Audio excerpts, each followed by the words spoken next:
Hello everyone, welcome to star IQ. Star IQ के video platform पे आप सभी का बहुत बहुत स्वागत है।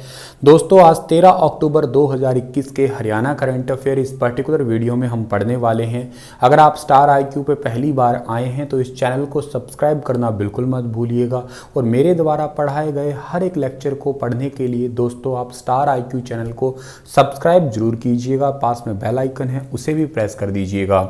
दोस्तों, पढ़ते हैं आगे। और आज का पहला क्वेश्चन जानने से पहले आप लोगों को कल जो सवाल पूछा था उसका सही जवाब क्या होगा वो बता देता हूं। हाल ही में हरियाणा के किस जिले में हास्य कवि सम्मेलन का आयोजन किया गया?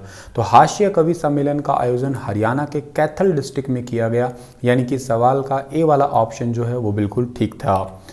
कल आपसे सवाल पूछा था, उसका सही जवाब कैथल था। और अगर आप मुझसे पढ़ना चाहते हो दोस्तों अनअकैडमी पे, तो डिस्क्रिप्शन बॉक्स में दिए गए मेरे प्रोफाइल लिंक पे क्लिक कीजिएगा, मुझे अनअकैडमी पे फॉलो कीजिएगा। मेरी हर क्लास फ्री में देखने के लिए दोस्तों आप मेरा अनलॉक कोड स्टार आईक्यू इस्तेमाल करना बिल्कुल मत भूलिएगा। दोस्तों, 14 अक्टूबर को सुबह 10:30 बजे आपको मेरी एक लाइव क्लास दिखेगी अनअकैडमी पे। बहुत ही अद्भुत सी क्लास होगी, आप बहुत ही अच्छे से इंपॉर्टेंट तरीके से उस क्लास को एंजॉय कीजिएगा। और अगर आप लोग 1 साल के अनअकैडमी पे कोर्स लेना चाहते हैं, 1 साल का सब्सक्रिप्शन लेना चाहते हैं, तो मेरा अनलॉक कोड स्टार आईक्यू इस्तेमाल जरूर कीजिएगा, जिससे आप लोगों को 10% का डिस्काउंट अवश्य मिलेगा। दोस्तों, आज का पहला क्वेश्चन क्या है कि किसानों के हित में डीएपी खाद पर सब्सिडी को 1212 रुपये से बढ़ा के कितने रुपए प्रति बोरी किया गया है? तो किसानों के हित में 1212 रुपये से बढ़ा के सब्सिडी को जो है ना वो 1662 रुपये किया गया है, यानी कि सवाल का डी वाला ऑप्शन जो है वो बिल्कुल ठीक रहेगा। अंतर्राष्ट्रीय मूल्यों में सर्वाधिक वृद्धि होने के बावजूद भी किसानों को जो है ये बोरी है ये 1200 रुपये में ही मिलेगी। डीएपी खाद सब्सिडी को बढ़ाया गया है, 1662 रुपये प्रति बोरी किया गया है, ठीक है ना। पूर्व में केंद्र सरकार द्वारा डीएपी सब्सिडी खरीफ 2021 में 510 रुपये से बढ़ा के 1212 रुपये प्रति बोरी की गई थी, जिसे अब बढ़ा के 1662 रुपये जो है ना प्रति बोरी किया गया है। और अंतर्राष्ट्रीय मूल्यों में अत्यधिक वृद्धि होने पर भी किसानों को डीएपी की बोरी 1200 रुपये में ही मिलेगी। अगला सवाल हमारा क्या होगा कि हरियाणा में civil aviation university, drone school, satellite centre, इन सभी को बनाने के लिए मुख्यमंत्री जी ने केंद्रीय नागरिक उड्डयन मंत्री, इनमें से कौन है जिनके साथ अभी हाल ही में बैठक की है? तो केंद्रीय नागरिक उड्डयन मंत्री है, उनका नाम है श्री ज्योतिरादित्य सिंधिया, यानी कि सवाल का ए वाला ऑप्शन जो है वो बिल्कुल ठीक रहेगा। आप लोगों ने इनको मध्य प्रदेश के चुनावी राजनीति में उलट पलट करते हुए देखा होगा या इनका नाम कई बार सुना होगा। ये वर्तमान में जो है ना भारत में केंद्रीय नागरिक उड्डयन मंत्री है ज्योतिरादित्य सिंधिया, इनके साथ में बैठक की है और civil aviation university, drone school, satellite centre, ये सब बनाने के लिए संबंधित बातों पर जो है ना रिलेटेड चर्चा हुई है, जो आपको फोटो में दिखाई दे रहे हैं। अच्छा, अगला सवाल बहुत बहुत इंपॉर्टेंट है, आपके पेपर में अवश्य काम आएगा कि हरियाणा के किस जिले में एक हेली हब का निर्माण होगा? हरियाणा का जिला है गुरुग्राम और गुरुग्राम जिले के अंदर जो है हेली हब का निर्माण किया जाएगा। ए वाला ऑप्शन जो है इस सवाल का ठीक होगा। देखो, ये बैठक जो हुई थी, इस बैठक में कुछ महत्वपूर्ण निर्णय लिए गए, वो आपके आगे है। पहली बात यही है कि गुरुग्राम में एक हेली हब का निर्माण होगा।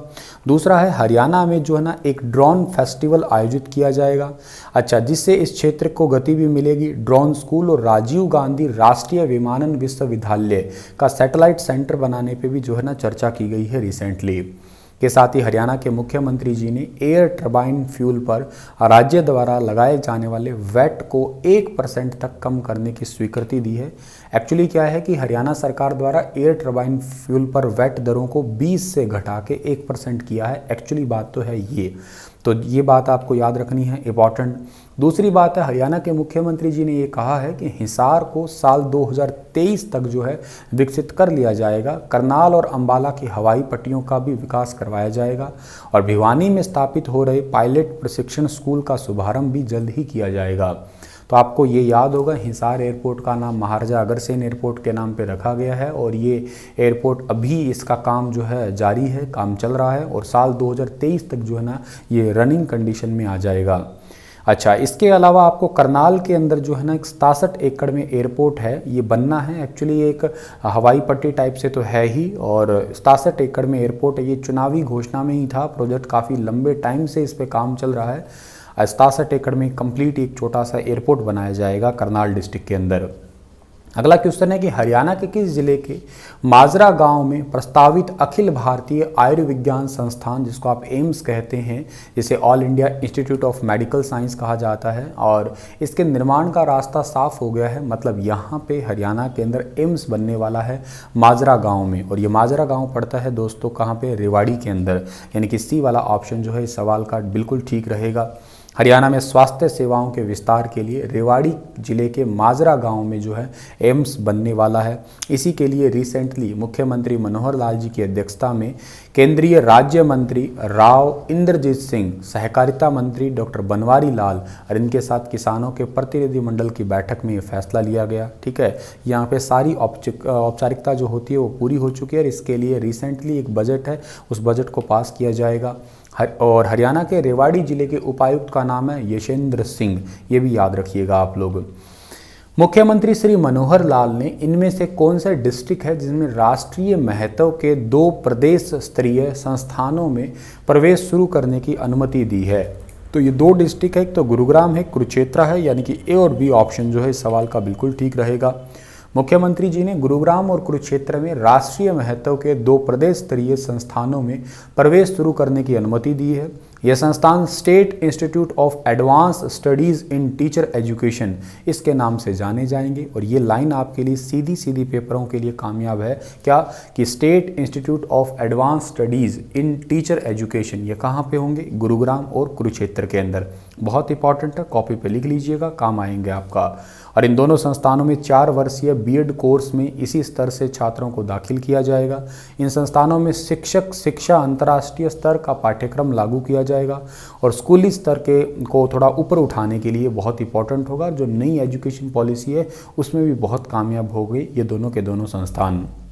इसी के साथ ये लेक्चर समाप्त होता है।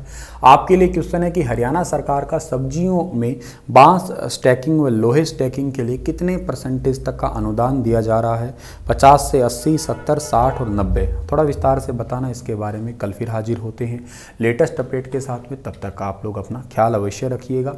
धन्यवाद।